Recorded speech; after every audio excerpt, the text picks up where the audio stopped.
ये एक नई सूरत हाल है जो इम्तियाज गुल साहब ने भी बयान की है कि पाकिस्तान अब चाइना, रूस, ईरान और टर्की के साथ अफगानिस्तान के मामले में जाना चाहता है। हालांकि 9/11 के बाद से तो हम अमेरिका, बरतानिया, जर्मनी, फ्रांस, जापान के साथ जा रहे थे और हम उनके साथ खड़े थे। और अगर हमने यकदम अब जर्मनी, जापान, फ्रांस और अमेरिका को छोड़ के, बरतानिया को छोड़ के चाइना, रूस, तुर्की और ईरान के साथ जाने का फैसला किया है, तो ये एक बहुत बड़ा शिफ्ट है और इसके अपने कॉन्सिक्वेंसेस हैं जो आजकल नजर आ रहे हैं। मसलन एक नया फैसला नजर आया कि ब्रिटेन ने इंडिया को तो रेड लिस्ट से एम्बर लिस्ट में कर दिया और हमें रेड लिस्ट में बरकरार रखा। हालांकि कोविड की सूरत हाल इंडिया में हमसे ज्यादा खराब है। बिल्कुल। और इसी तरह हमें जो बाइडेन साहब का फोन नहीं आ रहा और वो हमसे बात नहीं कर रहे। और जो हालिया हमारा आला अस्करी क़यादत भी, जो इंटेलिजेंस के हेड है, और नेशनल सिक्योरिटी एडवाइजर भी दोनों अमेरिका गए, तो उसके भी कोई इतने फ्रूटफुल नताइज नहीं आए, क्योंकि जो फाइनेंशियल टाइम्स की स्टोरी है वो कोई उस दौरे को इतना पॉजिटिवली तो आउटलुक नहीं दे रही थी कि उसके उसके अंदर कोई ब्रेक थ्रू हो गया है।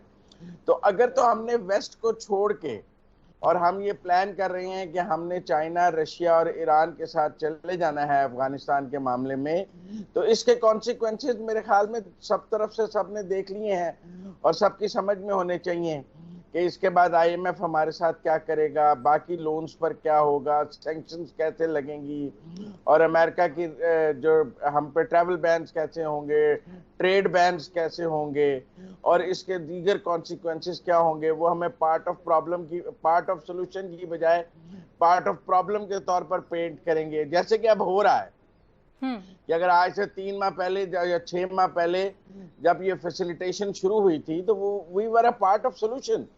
Now today when we have shifted the camps we are a part of a problem.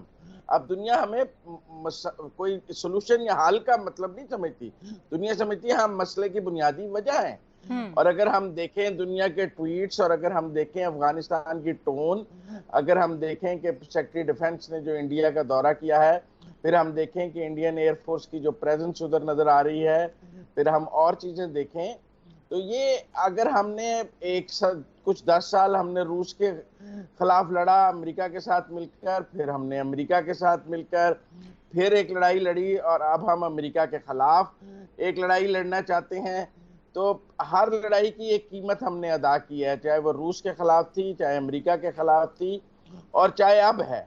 और क्या पाकिस्तान दोबारा एक लड़ाई की कीमत अदा करने के लिए तैयार है? मैं समझता हूँ कि ना माशी हालत और ना रीजन की हालत ऐसी है ठीक हो गया। कि अच्छा, मैं पाकिस्तान को किसी क्योंकि पार्ट आप देखो, जहां तक अमेरिका का ताल्लुक है तो हम तो उसके जंग में शरीक थे, उसके इत्तेहादी थे, फ्रंट लाइन अलाई थे, लेकिन उसके बावजूद डू मोर और डू बेटर और इन मंत्रा में भी और इसके अलावा ब्लेम गेम में भी पड़े रहे।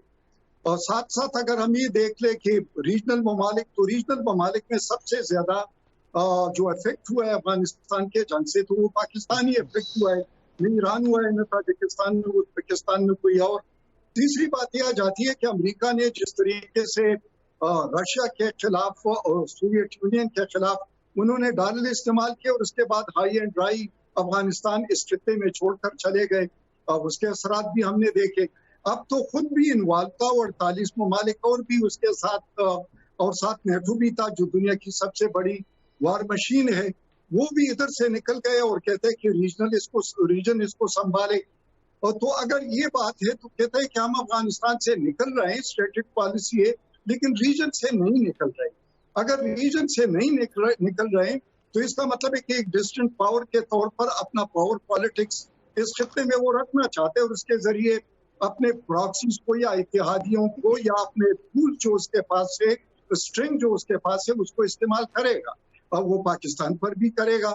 लेकिन अब रीजनल ममालिक के पास कोई दूसरा चारा नहीं है सिवाय इसका कि अफगानिस्तान के मस्किन के वो नेबरहुड को तो नहीं चेंज कर सकते।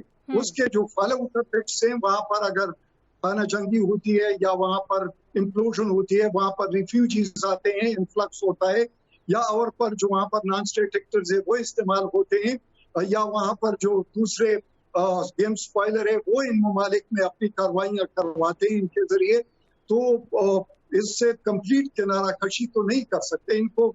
मेरे ख्याल में तो सिविल वॉर शुरू हो चुकी है वहाँ, और अगर बात करें तो अगर आप यूएस एम्बेसी काबुल के ट्वीट्स देख लें गुज़िश्ता चंद दिनों के तालिबान के बारे में, कि वो कह रहे हैं कि इनके ऊपर इंटरनेशनल वॉर क्राइम्स के अदालत में मुकदमा चलना चाहिए और तालिबान वॉर क्राइम्स कर रहे हैं और इन्होंने सिविलियंस को टारगेट किया है। तो मुझे नहीं लगता कि how do we define a civil war और how do we define legitimacy. देखिए ना, हमारी तो अजीब सोच है, एक तरफ हम अशरफ गनी की हुकूमत को लेजिटिमेट गवर्नमेंट मानते हैं और दूसरी तरफ हम तालिबान की अशरफ गनी से लड़ाई को भी लेजिटिमेट मानते हैं। दुनिया हमारी ये दो, या तो हम सुबह अशरफ गनी का एम्बेसडर निकाल दें और कहें कि हम इसकी गवर्नमेंट को लेजिटिमेट नहीं मानते हैं, वहां पे जब तक लेजिटिमेट गवर्नमेंट नहीं आएगी हम किसी का एम्बेसडर नहीं रखेंगे। और अगर हम अशरफ गनी के एम्बेसडर को लेजिटिमेट गवर्नमेंट मानते हैं तो फिर हम तालिबान की अशरफ गनी से लड़ाई को लेजिटिमेट कैसे मान सकते हैं? लेकिन तालिबान को हम तालिबान को स्टेक होल्डर्स तो मानते हैं ना, पूरी दुनिया मान रही है, उनके साथ मुज़ाकरात कर रहे हैं, दे आर पार्टनर्स। सर वो मुज़ाकरात देखिए, आप किसी भी टेररिस्ट ग्रुप से कहीं से निकलने के लिए मुज़ाकरात कर सकते हैं कि मैंने वहां से पुल आउट करना है। हमने नहीं सूफी मोहम्मद के साथ मुज़ाकरात किए, हमने नहीं 9/11 के बाद नॉर्थ वजीरिस्तान में मुआहदे किए। उन मुआहदों के नतीजे में क्या उनको वहां की हुकूमत दे दी है हमने?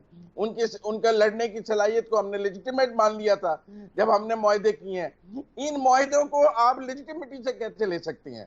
जब वहां दोबारा इलेक्शन होंगे, तालिबान को अगर पिछले इलेक्शन में भी हिस्सा लेना था तो सब उनको कहते रहे कि इलेक्शन में हिस्सा ले लें। उन्होंने कहा हम इंतखाबी अमल में नहीं जाते हैं, हमने बंदूक के जोर पे आना है। अब भी जब दोबारा इलेक्शन होंगे, क्या तालिबान अफगानिस्तान के मौजूदा आइन, मौजूदा झंडे और मौजूदा इंतखाबी निजाम को मान रहे हैं?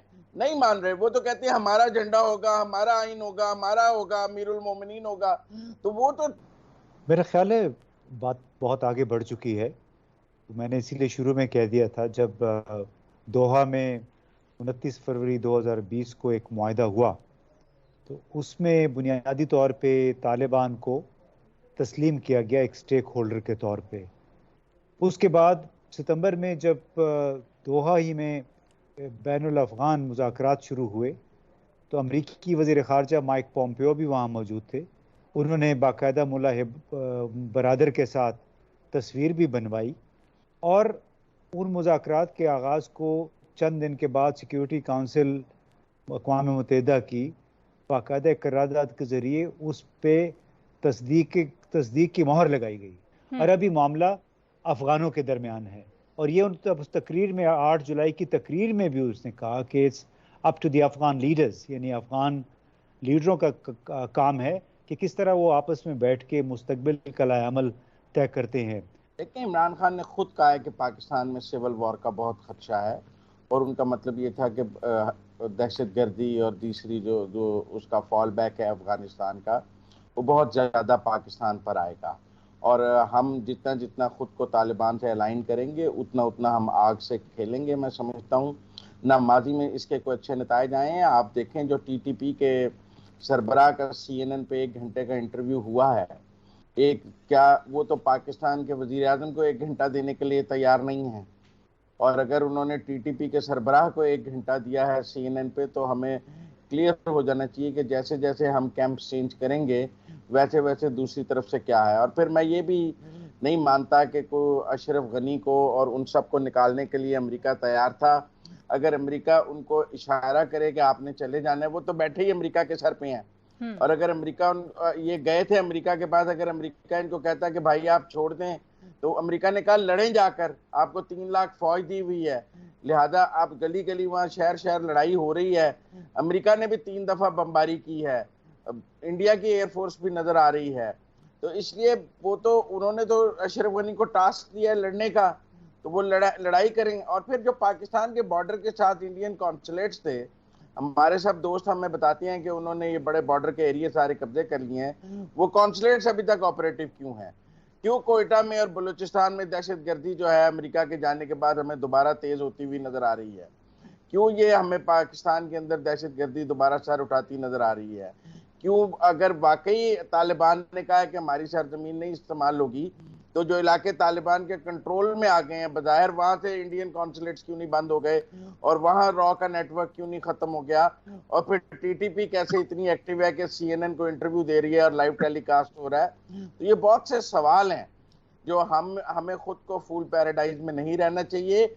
और हमने पहले भी कौम को यही बताया कि वो हमारे दोस्त हैं, और हम अब भी यही कह रहे हैं, और जो उसके नताइज हैं वो पहले भी हमने भुगते हैं 10 साल, और अब भी भुगतने की सूरत हाल बन रही है।